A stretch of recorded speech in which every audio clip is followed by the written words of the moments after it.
c'est en fonction de tous les papiers que j'ai reçus, je me permets de vous dire.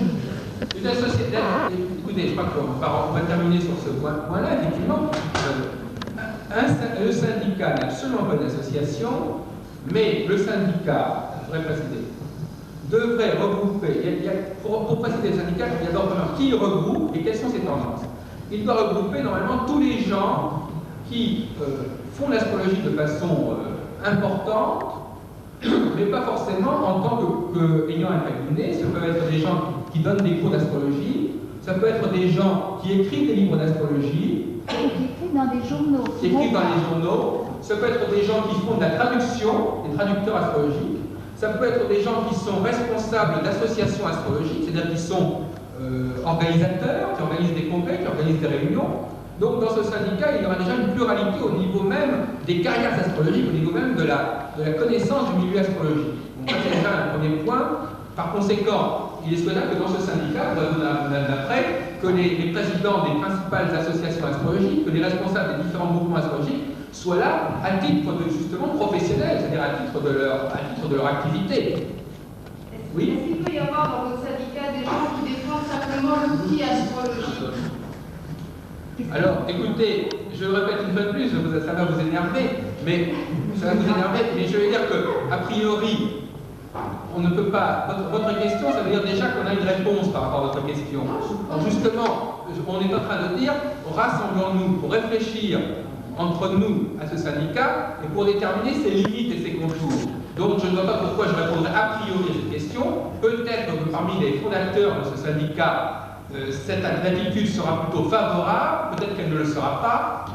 Il est certain que les associations astrologiques ont plutôt pour but de rassembler justement des gens qui sont favorables à l'astrologie, qui s'y intéressent, alors que le syndicat a pour but de rassembler des gens qui sont un tout petit peu plus concernés dans leur vie professionnelle par l'astrologie. Mais la frontière entre le professionnel de l'astrologie et l'amateur d'astrologie n'est pas non plus si clairement tranchée, je suis d'accord avec vous. Bon, alors, si vous voulez, donc,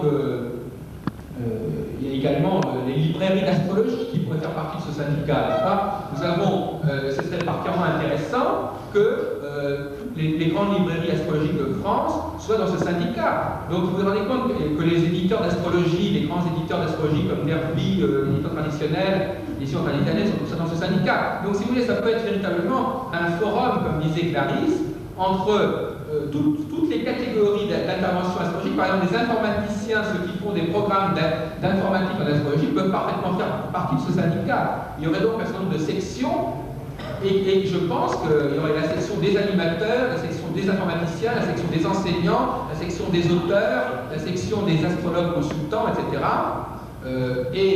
Effectivement, les relations entre ces différentes personnes, notamment entre la section des éditeurs et la section des auteurs, peuvent être intéressantes. La relation entre la section des librairies et la section des enseignants est très intéressante. Par exemple, les librairies astrologiques ne jouent pas encore actuellement le rôle qu'elles pourraient jouer. Il n'y a pas à proprement parler de librairies astrologiques, il y a des librairies astrologiques qui vendent de tout. C'est tout à fait exact, mais de même qu'il y a des astrologues qui ne font pas que de l'astrologie. Si. Bon, alors ça, de ce côté-là, je vous signale que quand on demande aux gens de faire partie d'un syndicat, on ne dit pas ces personnes-là ne font que cela. Dans les librairies d'ésotérisme, on ne va pas éliminer une librairie parce qu'elle fait de l'homéopathie. Il y a un rayon astrologie dans la plupart des librairies et puis un rayon voyant. Oui, mais nous, ce qui nous intéresse, nous en tant qu'astrologues, ce qui nous intéresse, c'est bel et bien de trouver, puisqu'il y a des auteurs, il y a des astrologues et des cours d'astrologie, c'est bien de trouver avec les librairies d'astrologie une courroie de transmission intéressante. Donc, si vous voulez, s'il y a des syndicats, une librairie d'astrologie étant diversifiée, elle peut être en contact avec un syndicat des astrologues, elle peut être en contact avec un syndicat des médecins, ça c'est un problème.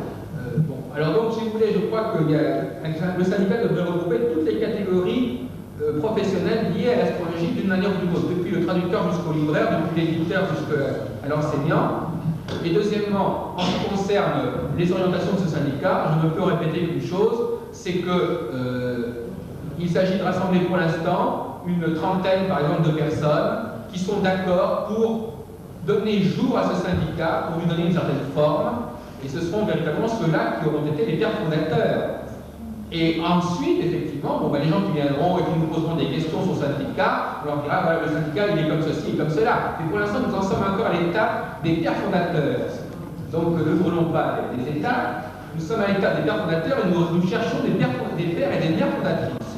Nous ne cherchons pas des adhérents qui vont simplement se plier aux règles du syndicat. Nous cherchons des gens responsables qui savent qu'ils sont en train de créer quelque chose de neuf et qui ont envie également de donner leur propre empreinte à ce syndicat. Donc, il n'y a aucune objection à refuser ceci ou cela, à proposer telle optique ou telle autre. C'est dans le cadre des commissions du syndicat que le syndicat va prendre forme, va naître. Voilà. Alors donc, les personnes qui sont intéressées à faire partie de ce premier peloton du syndicat contacteront donc Clarisse Kahn, qui leur donnera son adresse et qui dira avec eux quelles sont les premières réunions de travail précédant, on est au niveau de la conception, on n'est pas au niveau de la naissance du syndicat.